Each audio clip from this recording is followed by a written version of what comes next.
السلام علیکم، میں ہوں عبدالستار اور آپ دیکھ رہے ہیں الگ نیوز۔ ناظرین، روزانہ کی بنیاد پر سیاسی منظرنامے پر ایک نیا ایشو ڈسکس ہو رہا ہے۔ حکومت کہہ رہی ہے عدالتی بحران ہے۔ اس بات پر تو سب کا ہی اتفاق ہے کہ سیاسی بحران تو ملک میں ہے ہی، اب عدالتی بحران ہے یا سیاسی بحران ہے۔ روزانہ کی بنیاد پر جو ایپیسوڈ ڈسکس ہو رہے ہیں، آئیے ان پر بات کرتے ہیں۔ بل واپس صدر صاحب نے بھیج دیا ہے پارلیمان کو کہ وہ اس پر نظر ثانی کرے۔ اس کے بعد الیکشن کے اختیارات، جس پہ حکومت نے مزید اس کو اسٹرینتھن کرنے کے لیے بات کی ہے، اور چیف جسٹس کے جو فیصلے پر اطہر من اللہ کا جو اختلافی نوٹ ہے وہ کہاں کھڑا ہوتا ہے، اس پر بات کریں گے۔ اور chief justice of Pakistan Umar Ata Bandial پر استعفے کا دباؤ ہے، وہ بھی اب تک برقرار ہے۔ اور ساتھ ہی ایک سوال جو کہ مطلب اپنے نوعیت کا ایک واحد سوال ہے جو کہ ہر شو میں ڈسکس ہو رہا ہے کہ الیکشنز ہوں گے نہیں ہوں گے۔ ہمارے ساتھ طارق متین موجود ہیں، ان سے بات کرتے ہیں۔ سر پہلے تو یہ بتائیں کہ کہاں کھڑا ہوتے دیکھ رہے ہیں سیاسی منظرنامے کو؟ اچھا، مجھے ایک چیز بتائیے، پہلے تو آپ نے کہا نا کہ حکومت یہ کہہ رہی ہے عدالتی بحران ہے، اس کے بعد سب کہہ رہے ہیں سیاسی بحران ہے۔ سیاسی بحران تو ہے ہی، اور اس وقت ایک آئینی بحران ہے۔ یہ پاکستان تحریک انصاف کا موقف ہے، تو عدالتی آئینی سیاسی بحران تو بہرحال ہے، اس بات سے انکار نہیں ہو سکتا۔ بالکل۔ تو یہ جو بحرانی کیفیت ہے، اس بحرانی کیفیت میں روزانہ آپ کے سامنے ایک ہی کہانی کا نیا چیپٹر لکھا جا رہا ہے۔ ایسے ہی ہے۔ اب یہ جو عارف علوی صاحب نے کیا ہے، تو یہ تو ہمیں اندازہ تھا کہ وہ یہی کریں گے۔ اس سے آگے امپورٹنٹ سوال یہ ہے کہ مزید کیا ہو سکتا ہے۔ جو آئین انہیں اختیار دیتا ہے وہ یہ ہے کہ یہ 14 دن یا 15 دن کی مدت ہے، پہلی بار میں رکھ لیں گے، پارلیمنٹ کو واپس بھیج دیں گے نظر ثانی کے لیے۔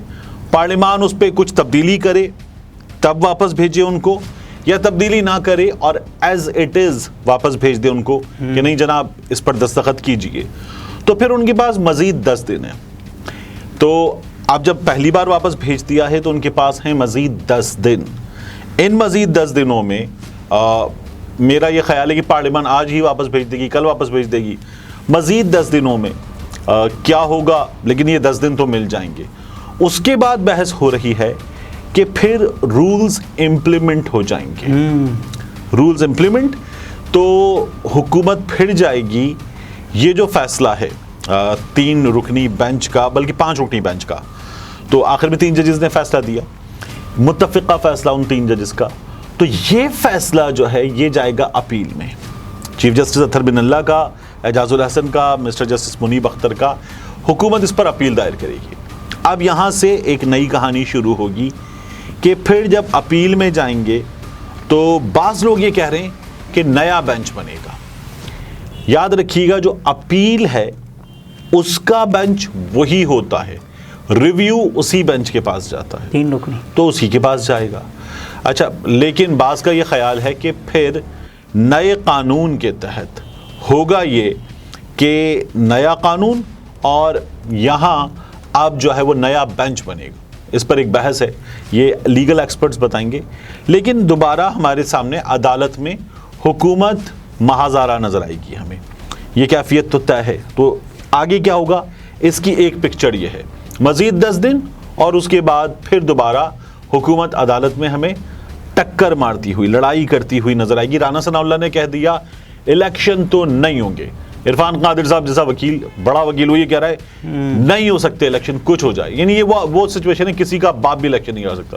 مطلب بندہ پوچھے آپ کے باپ کا ملک ہے، کسی کا باپ الیکشن نہیں کرا سکتا۔ تو یہ اس کی پروبیبل پکچر ہے، بڑی عجیب ہے۔ تو یہ اس کا جو آپ ابھی ایک رن ڈاؤن سا بتا رہے تھے، دیکھیں یہ صدر مملکت کی طرف سے واپس بھیجانا، اس کا یہ پہلا حصہ ہے۔ اس کے بعد کیا ہے، الیکشن والے جو اختیارات ہیں وہ حکومت نے کہا ہے کہ مطلب ہم الیکشن اختیارات میں ترامیم کریں گے، جس کے بعد الیکشن جو ڈیلے کرنے کا اختیار صرف الیکشن کمیشن آف پاکستان کے پاس ہوگا، اور یوں election commission of Pakistan election delay کر دے گا، آئینی بحران ختم۔ دیکھیے نا مزیدار چیز کیا ہے، اس سے ثابت کیا ہوگا۔ میں یہ کہتا ہوں یہ ہو جائے، یہ نہ ہو، سچویشن کچھ اور بن جائے، ملک میں ابھی احتجاج کا سلسلہ عید کے بعد شروع ہوگا، سب کچھ ہو جائے، ANP والے کہہ رہے ہیں ہم چیف جسٹس کے خلاف آ رہے ہیں اسلام آباد، یہ سب کچھ ہو جائے، ایک بات تو ثابت ہوگی اس سے کہ حکومت بھاگ رہی ہے۔ یعنی یہ الیکشن کمیشن کو کہہ دیں گے کہ اب آپ کے پاس اختیار ہے تاریخ دینے کا۔ پہلے الیکشن کمیشن نے اختیار نہ ہوتے ہوئے 8 اکتوبر کی تاریخ دی تھی، تو تب بھی بھاگ رہے تھے۔ اب آپ بھاگنے کا بندوبست کر لیں گے اور بھاگیں گے تب بھی، تو بھاگنا تو کانسٹنٹ ہے، ایسے کان پکڑیں یا ایسے کان پکڑیں، بھاگنا کانسٹنٹ ہے، یہ تو کلیئر ہے اس میں۔ تو اب آپ کچھ بھی کریں، حکومت کو اس کا نقصان یہ ہو رہا ہے کہ یہ اپنا گراؤنڈ لوز کرتے جا رہے ہیں، یہ اپنی کریڈیبلٹی لوز کرتے جا رہے ہیں۔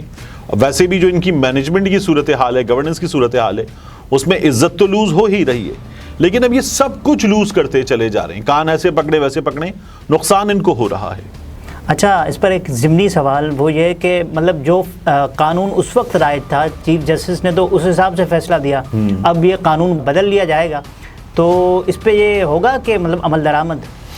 دیکھیے ہمارے ہاں تو کسی چیز پر عمل درآمد نہیں ہو رہا۔ آپ کو یاد ہوگا اسلام آباد ہائی کورٹ نے کہا تھا الیکشن کروائیں، بلدیاتی الیکشن، کیا ہوا اس کا؟ کوئی عمل درآمد نہیں ہوا، کچھ نہیں ہوا اور عمل درآمد نہیں ہوا۔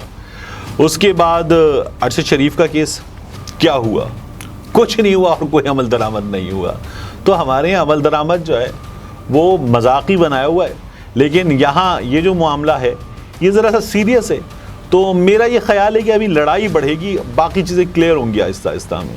اچھا، اطہر من اللہ کا جو اختلافی نوٹ ہے وہ ابھی تک ویسے ہی ڈسکس ہو رہا ہے؟ اچھا، بڑا دلچسپ ہے اطہر من اللہ صاحب کا یہ جو معاملہ ہے۔ دیکھیے 9 رکنی بینچ، جمعے کا دن تھا، چیف جسٹس نے بلایا تھا اور وہاں پر یہ ہوا کہ پہلا فاروق نائک نے دیگر لوگوں نے کہا کہ ہم 2 ججز پر، ان میں مظاہر علی اکبر نقوی صاحب شامل تھے اور ان میں شامل تھے مسٹر جسٹس اعجاز الحسن، ہم ان 2 پر اعتراض اٹھاتے، ان کے کہنے پہ سو موٹو ہوا ہے، تو یہ دونوں تو نہیں ہو سکتے۔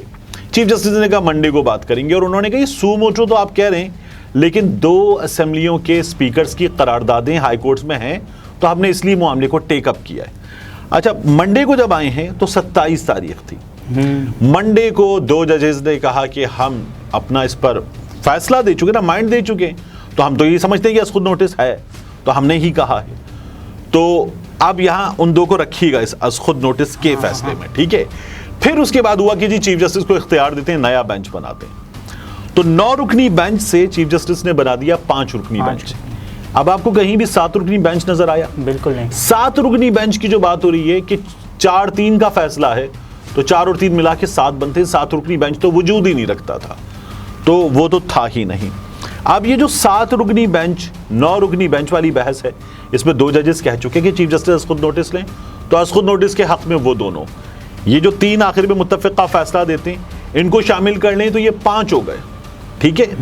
تو وہ جو 5، اگر آپ کو اس کو 4 ملانا ہے تو یہ کتنے ہیں؟ یہ 5 ہیں، تب بھی ان کا پلڑا بھاری ہے، کلیئر ہے۔